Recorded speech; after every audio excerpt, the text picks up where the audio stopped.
Hey, hello everyone. My name is Celine Auriel. I am Faskia Nabila, and we're thrilled to be here today to present our project, Talk to Your Graph, a dual LLM Q&A system for our fashion graph. To give you a roadmap for our session, we've broken it into five key parts. We'll start with a brief introduction, then dive into the what and why of our project, and after that, we'll cover the tools we use, provide a system overview, and finally, share our result and the challenges we face.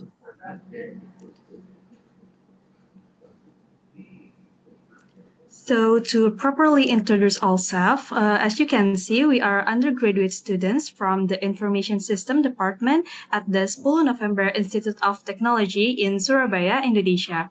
It's an honor for us to share our work with all of you today. Okay, so how do we tackle the challenges I mentioned? Our solution is what we call a dual LLM approach, where we leverage a large language model for two distinct yet complementary primary tasks. First, we use the LLM for knowledge graph building. This is the foundational step where the LLM acts as a data architect. Instead of just importing raw data, the LLM intelligently analyzes the columns for a CSV file to design a meaningful graph structure. And it determines what should be a node, like profession or gender, and it defines the properties of those nodes. And most crucially, it engineers the descriptive relationship that connect all this data, such as work as or identifies as. And and the second, once the graph is built, we use the LLM for Q&A or query generation. And this is the interactive path where the LLM switches roles to become a language translator.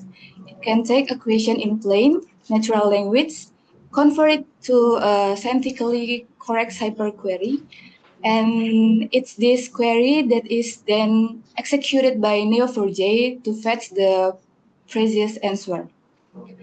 And additionally, we use an LLM to build the graph and then talk to that graph. So the next question is, why do we do this? Why this matters? There are four main drivers behind this project. And first, to democratize that access. We want to empower domain experts like fashion analysts or marketers to uncover insight independently without having to rely on a technical team or learn cyber. Second, to find deeper insight, the graph structure is naturally excellent at discovering hidden patterns and relationships that are often difficult to see in a standard tabular format. And third, of course, is automation and efficiency. The traditionally time-consuming and manual process of data modeling and query writing can now be done automatically, saving time and reducing the risk of human error. And finally, to create an intuitive interaction, we are replacing what could be a complex interface with a conversational Q&A format that is natural and easy for anyone to use. And now let's look at the technology that serves a backbone of this project. Uh, at the center, we have the Google Gemini API, which we call the AI brain. We use models like Gemini 2.0 Flashlight to perform its two key roles as a data architect and as the language translator. Next, our data is stored in Neo4j, which is the graph database. Its main role is to store data and interconnected network of nodes and relationships. Its strength is its high of efficiency in running complex relationship-based queries. And gluing everything together is Python. It acts the system glue, the programming language that orchestrates the entire workflow from calling the Gemini API and manipulating data, to correcting and sending queries to Neo4j. The combination of these three tools is what allows the system to run end-to-end so effectively. Okay, so the phase one of the system is LLM as graph builder or AI as the data architect or automated graph modeling. The first step is data ingestion, where the system starts with a standard tabular CSV file containing patient survey data. And the second step is schema design. Instead of manually designing the graph schema, the project prompts the Gemini AI to act as a data modeling expert. The AI analyzes the row column names from the CSV and generates a JSON map that defines the graph structure. This map intelligently decides whether each column should be a node property for numeric data or a separate node with a meaningful relationship for categorical data. And the last step is graph construction, where a Python script connects to a Neo4j database and uses this AI-generated JSON map as a blueprint. It iterates through the dataset and dynamically constructs the graph, creating a central respondent node for each survey entry and linking it to other nodes based on the instruction in the map. Next.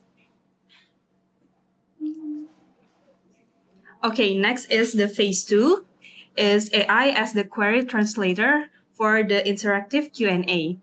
The first step is context preparation. To ensure the AI generates accurate queries, the system prepares a rich context. This includes a schema describing how nodes are related and a data catalog where it providing examples of actual values in the database. Next step is natural language decipher, where a user can ask a question in plain language via an interactive command line loop. The system embeds this question into a highly detailed prompt for Gemini. This prompt contains a critical golden rule that forces the AI to structure queries correctly, along with the schema and data catalog for context.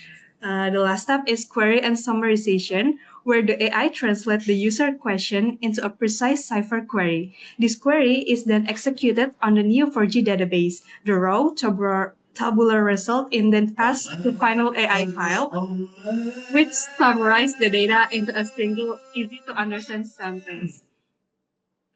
Next.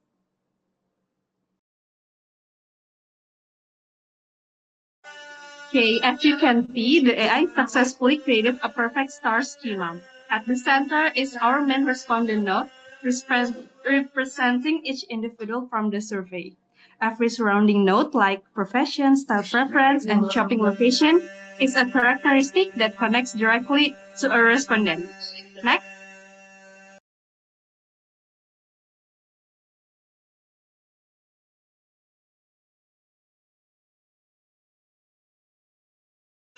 Okay, so here is a breakdown of what the codes product. Okay, first is the interactive prompt. After the setup, the code display a prompt asking for user input. Like, silakan masukkan pertanyaan Anda atau ketik selesai untuk keluar. Nah, the program then waits for the user to type a question. Second is, okay, sorry. Let me. Okay, we are the challenge of our system. So the first challenge is preventing LLM hallucination.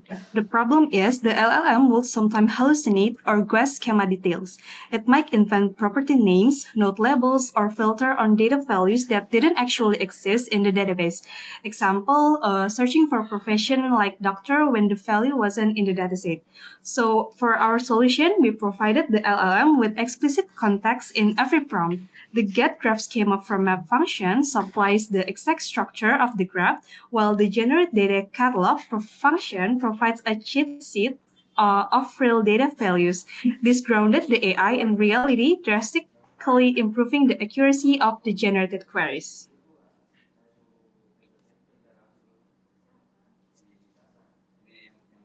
Okay, that's all from us. Thank you for listening and have a good day.